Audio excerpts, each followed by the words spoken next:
Hello மக்களே, இன்னைக்கு தோட்டத்தில் என்ன வேலை பார்த்தோன்னா, ஆடு மாட்டுக்கான தீவன செடியை தான் நட்டு வச்சிட்ருக்குறோம். இப்போ நல்ல மழை பெய்யுது, அதனால் நட்டு வச்சோம்னா நல்லா ஈஸியாக வளர்ந்துடும். இது தாங்க அந்த தீவன செடியோட குச்சி. நம்ம தோட்டத்திலே ஏற்கனவே தீவன செடி இருக்கிறனால அதிலிருந்தே நாங்கள் கட் பண்ணி எடுத்துக்கிட்டோம். இப்படி ஸ்லாண்டிங்காக கட் பண்ணணும்.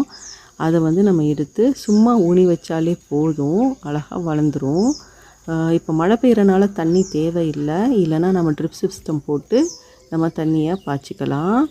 இங்கே பார்த்திங்கன்னா இவர் இப்போ எடுத்துட்ருக்காரு. இப்போ ஒரு கயர் ஒன்று கட்டியிருக்கோம். எது கட்டியிருக்கோன்னு பார்த்திங்கன்னா, நேராக நம்ம ஊனி வைக்கிறதுக்காக அதை கட்டியிருக்கிறோம்.